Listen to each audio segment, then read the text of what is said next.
this week, module 6 that's coming up is going to, your assignments have you looking at character development. And just like we did with setting, you're going to look at character development in the light of another fictional element, so, oh, I should move us a little so I can do this, or maybe I should just share screen. I don't know.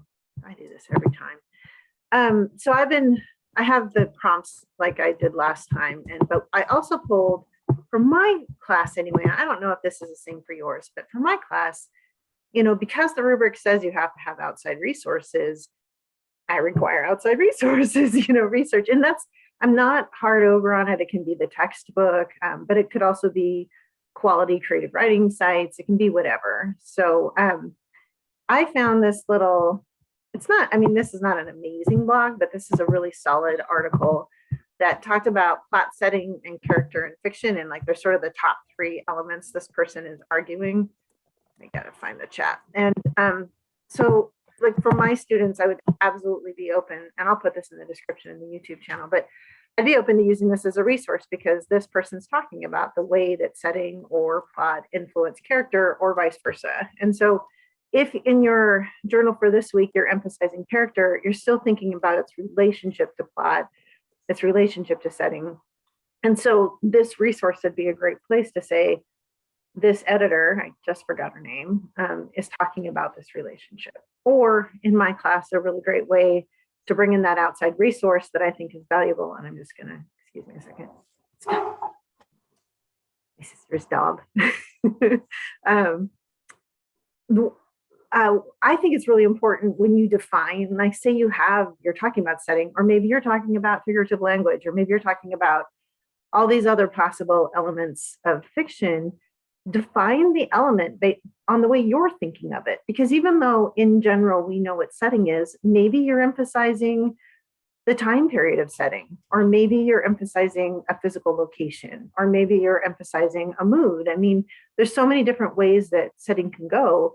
If you pull an outside expert and you say, I'm thinking of setting in this way, it's just kind of like a polite way of putting the conversation on common footing, And I think that's a great way to think of how you could have outside resources as you're working in these papers. You guys have questions about that? I don't know how your professors, if they're as hard over as I am, but I'm super hard over on it. And it's because, you don't even have to be in school to be a good writer if you're constantly reading. And I think both of you know this from having talked to Dominique before and hearing your introduction book. So, we should be reading outside resources all the time. I do all the time, luckily, because I'm finding stuff for classes, but it reminds me that I should be doing it whether I'm teaching or not, because, it keeps you current in the world.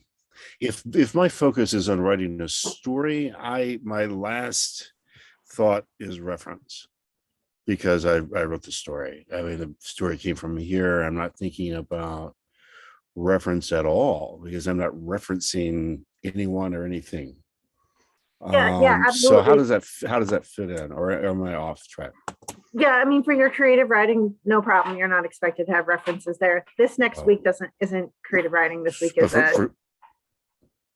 for journal entries, or for other papers where you're having to explain the concepts of setting and how theme could be incorporated into setting, then you would want an outside reference.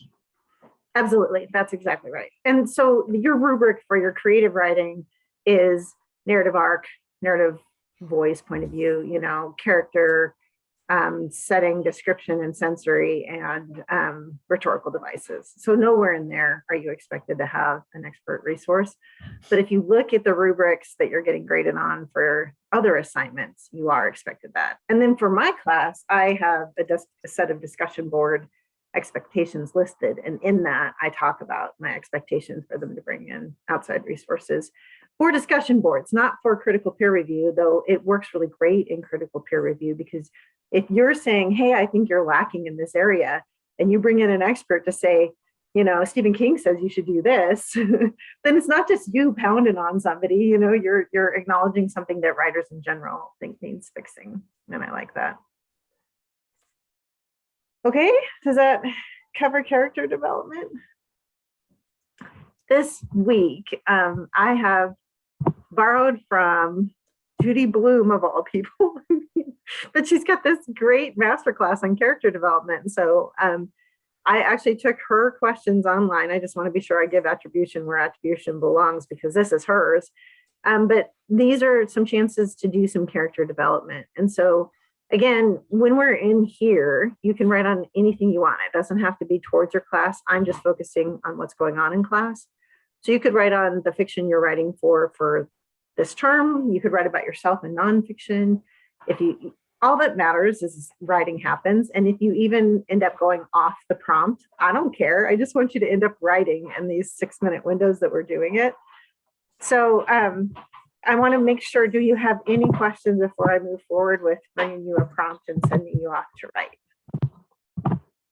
Okay. So what I want to do, and Judy Bloom has this character referred to in the gender she, which makes sense for Judy Bloom.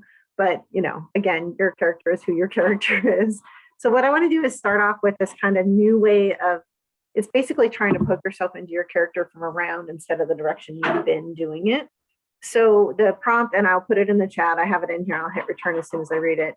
No, I'll hit return now so you can read it with me because I'm smarter than that. Okay. Instead of writing a plain physical description, try to view your character through a creative lens. So for example, does she have a nickname? What does she do to earn it? Does it refer to her appearance, her attitude? How does she feel about it? Nickname's just one example. If you think about that Proust questionnaire you did in English 520 and, all these things like what's their favorite food or what's their most embarrassing moment? It could be anything about this character, but try to make an inroad into your character from a direction you're not doing it already in your story. Does that make sense?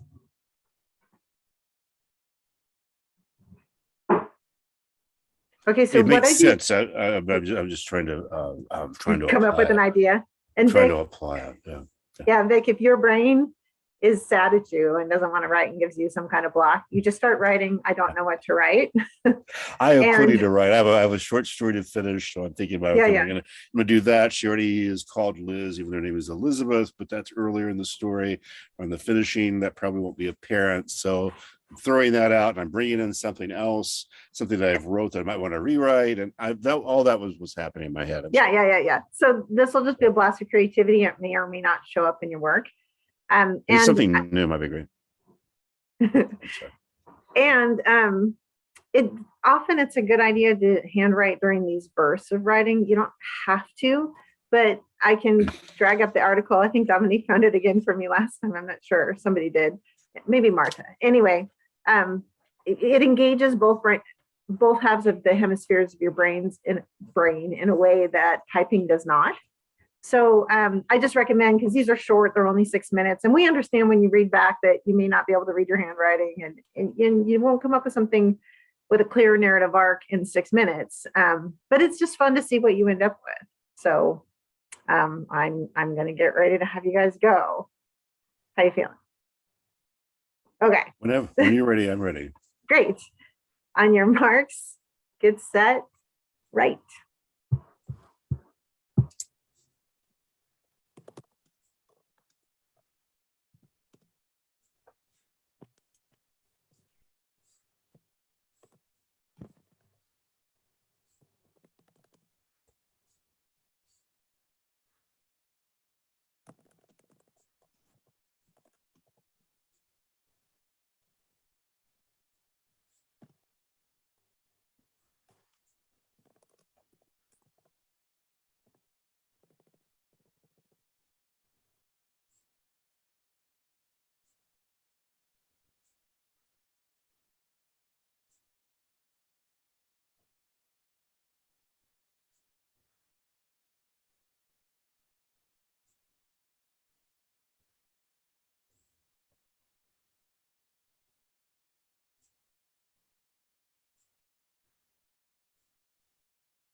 You have about a minute left.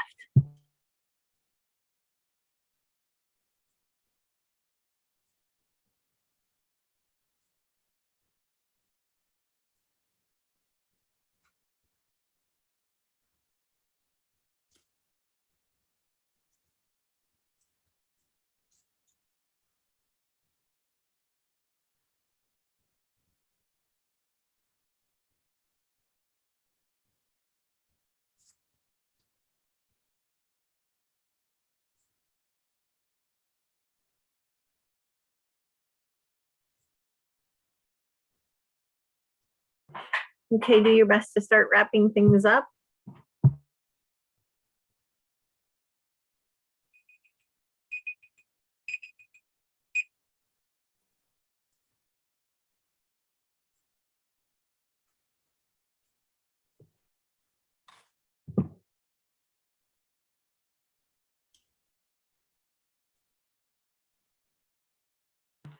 I'm still Okay, yeah, writing no, as I look at you. I was speaking to my sister. My sister's packing up and leaving around me. So, when you hear sounds and stuff or see a little blurry shape back there, they're waving at you. You guys are so lucky to have her. Oh, Well, I'm lucky to have anybody, but yes, I'm Sisters are the certainly, best. I don't know what to say because I haven't met you until today, but yes, I feel lucky. yeah. So neither of these people are students in my classes. I opened it up to the other classes too. And these two came. Awesome. Yeah, they're awesome. All the way from Texas and Arizona. Yeah. I was just in Arizona last week. I think it was a week ago. Oh my God. Really? I'm so busy. Oh. And you all didn't run into each other? Wasn't that 2 weeks ago? Well, you were probably there longer. Oh, no. I did it from there. It was 2 weeks ago. It feels like it was 4 minutes ago. That's what it feels like. My mom has a place in Sun City, and I was at my uncle's place because her internet wasn't working. You're right. That's what it was. It was crazy. So how did it go? What was your experience like? And I'll mute in between so that we don't listen to packing. Good. I was worried I wouldn't be able to think of anything, a unique approach or the creative lens, but I came up with something, and I think it was a good start. I just started writing and didn't stop. And I don't know what I have here. So a bunch of dialogue and some nicknames. Yeah, that's awesome. And that's what this is about. Just kind of trying to stir your brain up a little bit because it thinks it knows what your story is. And we're just trying to help your story expand into places you're not expecting. It went a lot faster writing it. I used to do that and then retype it. But sometimes with time constraints, I'll just start typing, which I have accommodations for because I don't have dexterity in my left hand, so I really can't type that well anyway. But yeah, anyway. Yeah, I am. I do a lot of composing on the keyboard because I'm, just out pressed for time. But when I don't, I find that some of my best material comes out. So I think that's a good point. Yeah. Does anybody want to share what they got? I'd be happy to. Who wants to go first? Well, if you're happy to, then next time we'll just have Dominique go first. How's that sound? It doesn't matter to me. I'm just trying not to monopolize this thing. Great. Good morning. So what's so good about it, Crash? You win the lottery or something? My, look who got up on the wrong side of the bed. You get an F on your last assignment or something? John said, flipped over the egg, this time without breaking it. Perfect, said John. Why is it always so upbeat and perfect with you, Crash? Philip said. Can't you just be happy with normal or okay? Oh, look, I only broke half the yolk. Something at least a little less than perfect. The name's John, Phil. I don't like to be called Crash. Always digging, aren't you? My day was going perfectly fine until you walked into the kitchen. I was super curious. I'm so glad that am I still muted? Okay, good. I'm so glad that you went in and actually had like John push back on Crash because I was like, how many characters are there? And then you showed us right away. Really great. And it was such a characterization because I mean, I know anyway, and I'm assuming the Navy was the same as the Air Force. You know, everybody's given something, a moniker of some kind. And Mhm. My sometimes dad's they're like, call sign is Crash. must have crashed. Yes. It was a car, not a plane, thank God. But Oh, thank goodness. Yeah. Although I had a friend crash an F-16 there in Arizona. Ouch. His That name is hurts. not Crash. It has something You to say it in do the with, present tense. So I know his name is he it's survived. something to do with the ejection seat. I can't remember what it is. And now he's big in RPAs. He doesn't fly personally anymore because he got I don't injured blame in it. the landing. Anyway, none of that matters. Yeah, well, yeah, yeah.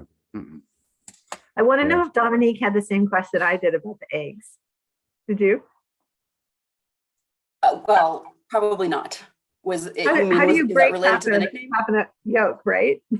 Yeah, exactly. And I thought about that when I said it. It was just he was just being sarcastic, I suppose. Can't you No, just break that's half an egg? Can't you just be a little bit less than perfect? You break half an egg. I thought it was funny. yeah, no, it's hilarious. I mean, it Okay, really okay. shows like if somebody's like, oh, you know, only broke half the yolk, like it's not even possible, and they still have a sunny disposition about Right. it. Yeah. Right. I wondered if there was an intentional irony between the nickname and the perfection and always sunny disposition. There might have been something subconscious as I was writing it. To be honest with you, I was trying to think of a nickname, and I was called Crash at one time too. So that was back in my teenage years when I was parking cars at Stakely Chevrolet. You can guess what happened. Yes. Anyway.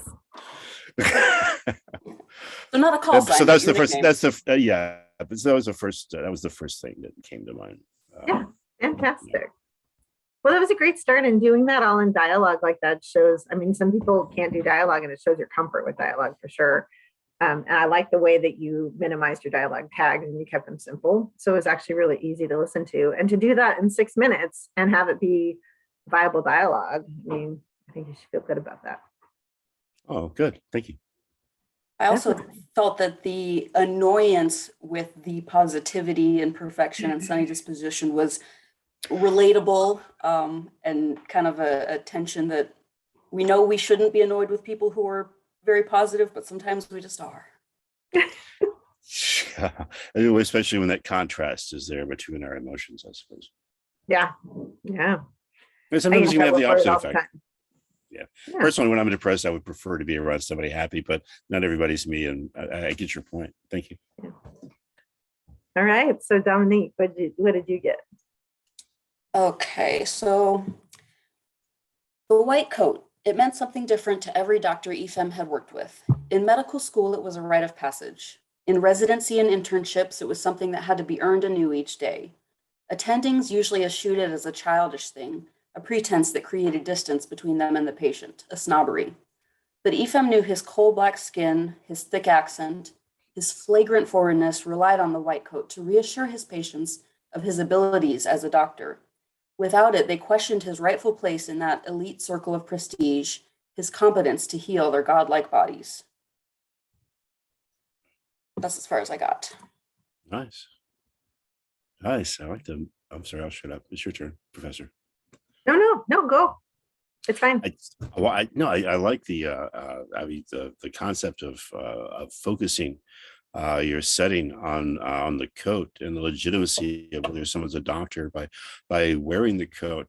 Some things that I think we all subconsciously kind of know and get the feeling that this is legitimate, but don't really think about consciously, when we're at the doctor's office, unless we happen to be sitting around trying to figure out who's the doctor and who's the nurse.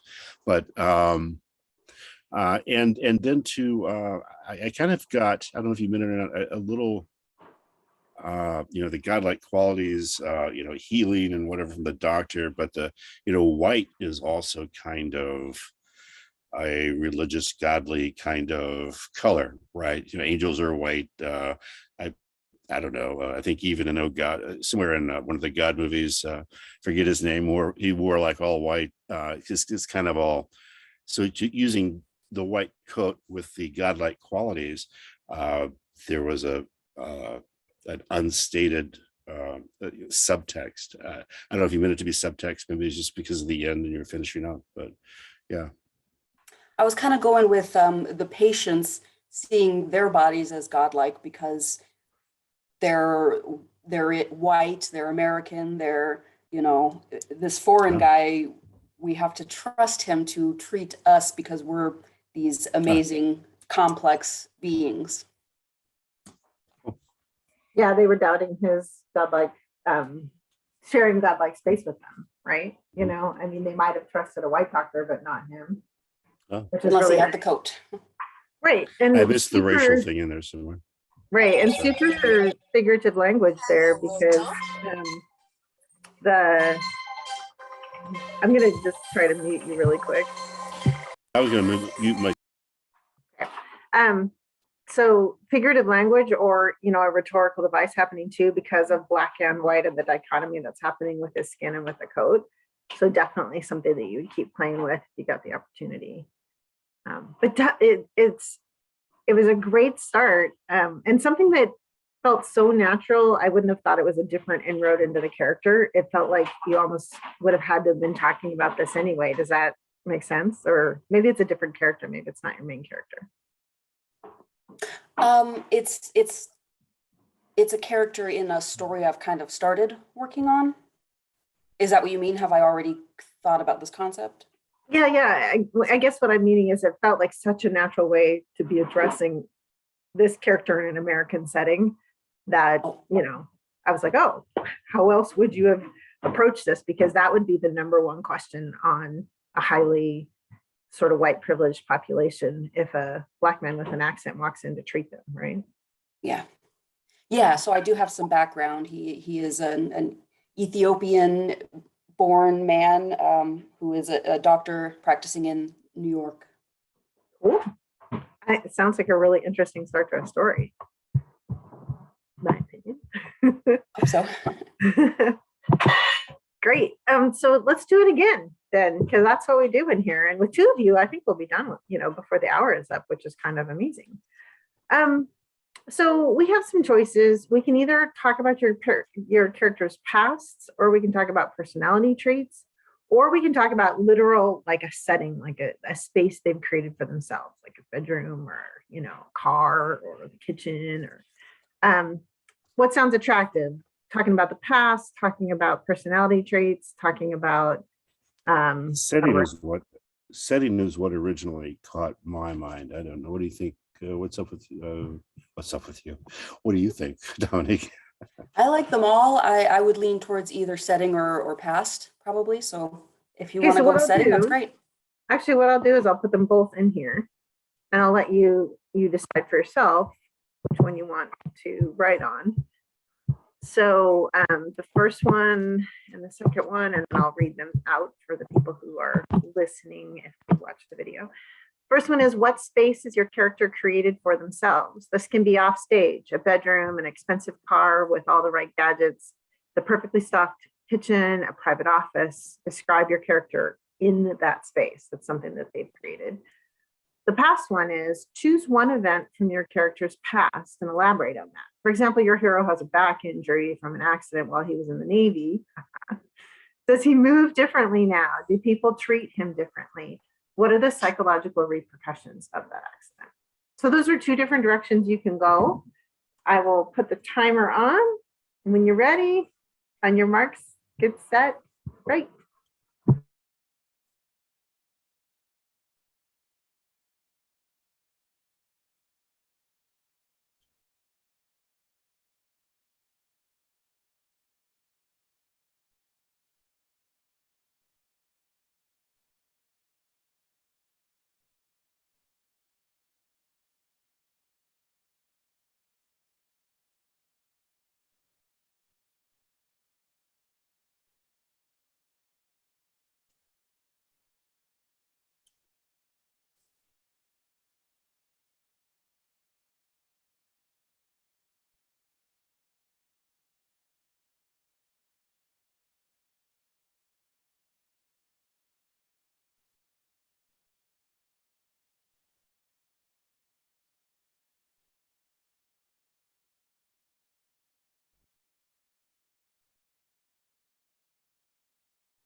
You have about a minute left. It might take me a minute 30 to be back.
Time is up. Sorry. No, you're fine.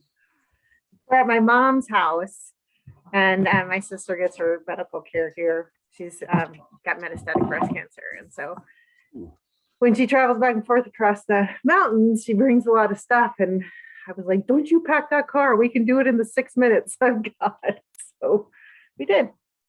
We did it in the 6 minutes, and now I'm got a runny nose from being outside and no tissue. How'd it go? It was a great exercise. It was Good. It was a good, way to get me thinking. That's excellent. And I got a wavy hand from Vic. Well, I started with dialogue. So continuing the story with dialogue, I had to mix scenery in with dialogue. I would have liked to have described more but it's what it is. It's fine. There's nothing wrong with it. With the same story. Well, I wanted to. I did. Okay. I wanted to, and I mean, mixing dialogue in with it just doesn't go as fast if I just go with a narrative of what a room looks like, right? So. Well, you can only get so much done in 6 minutes. Right. Thank you, Dominique. Excellent. Excellent. So I would love to hear what you got. Starting with Dominique this time. Okay. All right. The office they gave Ethem when he first came to the hospital was a real shithole. Paint peeled and chipped from the walls, littering the worn carpet around the edges of the tiny room. Water damage left blobs of discoloration on the ceiling, and years of accumulated grime on the windows gave the world outside a dingy mien. But he'd made it his own over time. Coloring book pages from his younger patients now covered the walls, hung strategically over old holes and cracks. Graduation announcements and wedding photos reminded him of the lasting impact of his work. In a place of honor on his desk, a cheap plastic tray held the bullet of the first patient he'd allowed to die on his operating table. I should have worded that a little different, but the bullet from which that patient was shot. I like the way you worded it, actually. No, I know. Like, I want to do the happy hands for your writing, because allowed to die. It's if this is the same character, I could believe him thinking that, where he'd somehow, because of a failure he did, it was his fault. He allowed it to happen. It seems like he's that kind of guy. Is that what you mean by you should have picked a different word? No, I said the bullet from the patient, and it sounded like the patient had given it to him or something. I didn't know if it was clear that he was shot with it. I felt it was pretty clear. Me too. The only thing that I would expect is that that bullet would be in evidence somewhere. So. Yes, I didn't really think through all the logic holes, but I mean, that evidence I think can be made available if the case is finished. I mean, maybe the family gave it to him to say thank you for trying so hard, or I don't know. Probably could pick a better object to memorialize his failure in his eyes. Yeah. Yeah, like a set of clamps he never used again because they failed to stop the bleeding, or Yeah. And depending on if we've discussed location, but Dominique, depending on on where this story is actually taking place, what country, in other words, he may well have the bullet. Yeah, it just And depends. what an interesting longevity. Like you gave so much, there's so much subtext happening all around. Obviously his patients adored him. They sent him these milestones because of the influence he had in their lives. And he stayed in the same office that whole time, which remained a shithole. He just made it look better by putting stuff up. And I mean, there's just so much going on subtext wise. I think that's a really valuable scene eventually when you write the story. Thanks. The objects are, go ahead. I thought you were through. I'm sorry. Especially with along with everything that she said, just the highlights of the children's pictures. I wanted to say stories because we're writing, but the children's, the children's pictures and stuff. I don't know that I've ever seen that in a doctor's office, and I think it's a very unique and says a lot about the doctor and how he cares. Yeah.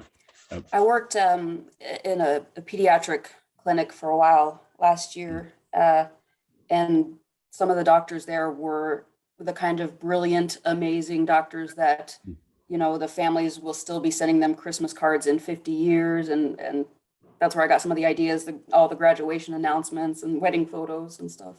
Very Yeah. nice touch. Very nice touch. Yeah, I definitely thought it was a pediatric doctor because of that. So I hope that's what you meant. Yeah, in my mind, in this version of the scenario, it was maybe he treats families. In the actual story, that doesn't really gel. He's a surgeon, so in trying to do it real fast, I wasn't, getting all the details right. If he was a pediatric surgeon, you still could hold that together. I mean, it's for your choice. And it would be really interesting with what you said. If it's the same guy as the previous one, then the parents are extra hyper vigilant because this is their children at stake, which almost makes it worse than their own bodies, I think, from what I know of parental people. I haven't had children, but I can imagine watching the way she's got twins, and man, is she a mama bear on them. And they're 26, it doesn't matter. They still are the fruit of her loins. Well, that was really great. I felt like we learned a lot of subtext with that. What happened with you, Vic? So I'll just continue the story. Phil's still being a jerk, but anyway, so Phil walked over to the walnut cabinet just above the sink and grabbed a coffee mug, bumping John's arm just as he was flipping the next egg. "I broke it, you idiot," John said as he turned the knob to the antique white gas range off. It's about time," said Philip. He filled his 49ers cup with coffee. "We need a new coffee pot. This Mr. Coffee machine is getting almost as old as that stove you're cooking on, or should I say, breaking eggs on." Phil let out a small laugh. That's as far as I got. Phil's kind of a jerk. I mean, I like he is this morning. I'm not sure. I kind of like Phil this way. I don't know. I kind of thought he got up off the wrong side of the bed, but actually, I'm starting to like the. I don't know. I don't know if Phil's just always a jerk or if he's just. I think he's exceptionally jerkish this morning. He's probably always a jerk. I'm getting a feel for Phil. So, I mean, I'm super eager to know more about this relationship because of the comfort they have with him. Like, are they partners? Is John his son? Are they roommates? Well, I thought about that. I wasn't really, as I was writing the initial dialogue, I was wondering if they were partners. I think they are. I think they are partners. But I'm not. It was just a thought that occurred to me on the initial dialogue. So because I had the thought, I don't have a problem with making them partners. I kind of feel that a little bit. So Phil can't always be a jerk you wouldn't think unless John is just sadistic or what do you call it, masochist that way. So Dominique, did you pick up subtext in that same way? And what would the questions be that you have about the subtext of this relationship if they are partners? I hadn't thought about necessarily trying to figure out what their relationship was, but I was intrigued by where they are, the antique stove, like what kind of guys have an antique stove, and then this old coffee pot. I wondered, are they young and poor, so they're cooking ramen on their antique stove? Yeah, my vision, if I could have gone further, was probably yes. I mean, they're just young and poor. It's an older wooden house, probably drafty with wooden floors, and yeah, it's seen better days, but still is quaint. Yeah, it's old appliances and cheap rent. Yeah, so I mean, the thing that really stood out to me was cheap rent, and that when you choose then the age of your protagonists there, that will tell you so much about them, because if there are I two haven't thought guys about that are pooling their resources because neither of them, like maybe they both just got divorced and they're in a bad spot, or maybe they're together but they don't have much money, or maybe there's so many options. But what I do know is that Phil felt comfortable enough bumping John in the elbow that he didn't really make any kind of deal. He didn't even say sorry. Like that kind of proximity, it's a small space, but also that bumping happens because it was such Yeah. a casual, yeah, they were comfortable. Yeah, and I just thought, I mean, I could have actually had an reaction there rather than with Phil as he's filling his coffee cup up and bumping his arm, looking down and noticing Phil breaking the yoke, laughing, and then saying it's about time, or something like that. That could have been written. Yeah. I mean, this is 6 minutes. So this is what happens when you go back and edit, right? But Sure. yeah, I mean, there's a certain amount of, like John is a really easygoing person. He's like, He's happy-go-lucky, and then Philip. Yeah, I broke my egg. And feels like about Yeah. time, Mr. Perfect. And I mean, it just, there's a lot of, personality shining through. And for such, 6 minutes of writing, both of you have really impressed me with what you managed to convey in this short little bit. And I feel like the second one usually works out a little better than the first one because you get warmed up, right? Mm. But your first ones were both great too. So what do you think? I want to ask you what you think you gain. I mean, Vic, this is your first time, but Dominique, you came back. So what do you gain in these moments so far? What do you feel like you gain in a pressurized 6-minute writing from a prompt? Confidence, for one, that there is a creative spark in there that can produce some ideas in such a short time. And also, last time I used the prompts and just made up something on the spot. This time I made up a scenario that fit the prompt for a story arc I'm already kind of working on. Mm-hmm. And so this helped me to kind of create new details that I can use there. Yeah, excellent. Vic?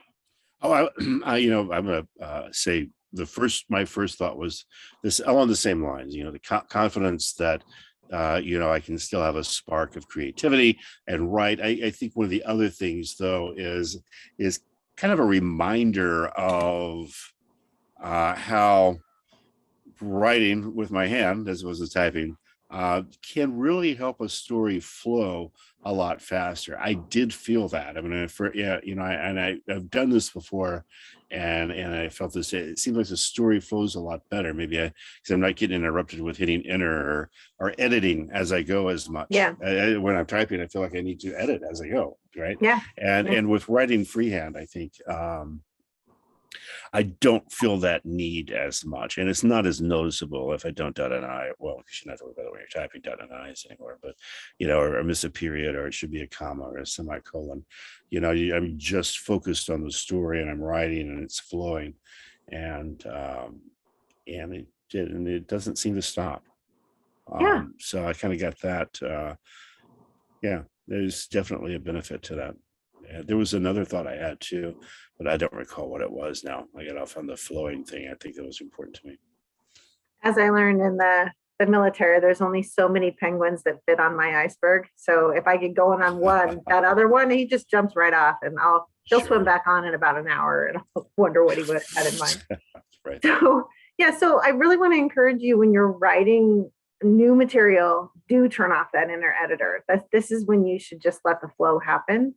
And what's fun, exactly what Dominique said, is trying to take a prompt for something you already have in your mind and then like go in a direction that you weren't planning to write about, to discover what's happening with your characters, to find out who they are in a way you didn't expect. Like, write down for maybe the stories that you're working on for 529, write down your character's most embarrassing moment in their life, or what they're most proud of having accomplished, or what they hope that nobody will, like their deepest, darkest secret, which might be different than their most embarrassing moment. Those kinds of things, knowing them about your characters, even if they never show up in your story, is really essential. It helps you make your character deeper and deeper, because you know where their boundaries are socially. Like, what do they want you to put in the story? Because they don't want you to put that embarrassing thing in there, for sure. And if you get to write some really rough stuff about your characters, this sounds weird, but you almost think of them as real people. And how do they feel when their deepest, dirtiest secrets are out there on the page then? And how do they survive being flayed open like that? And I know it's a trick you're playing in your mind, but it really does help you treat them like real people, to think of the ways that they would feel about how they're being characterized, and what information you give, that kind of thing. Yeah. I thought today went great. I was, I don't write because otherwise I get too distracted and I can't do the work. But today I really wished I could have joined you in this one, because I felt like a good energy happening. So that was nice. I do one more in about 2 weeks. I'll definitely include you on the emails. Don't feel obligated to come, but I do think that this pressure writing helps. It really does. So you're invited if you would like to come. Thanks for still doing it, even though you only had the two of us. Oh, of course. Yeah, absolutely. I committed to it. Okay. Well, so hopefully we'll see you in a couple weeks. And if not, that's fine. I might do 2 more. I can't remember. I feel like I still do one. No, there's no point in doing one module 9, because you don't write creatively in 10. Okay, so one more. Right. All right. Meanwhile, Well, thank you. it's super nice to meet you, Vic, and see you again, Dominique. And good luck with your module 6. And I believe module 7 is milestone 3, right? I think. Yeah, and then you We'll figure out what critique, you and do. then module 9 is your final project. So good luck with both of those. But I'll see you guys again, hopefully, if you have time, right before module 8. Thank you. Thank you for having me. Bye, Dominic. Nice meeting you. Bye. Thank you both. Bye. Have a great day.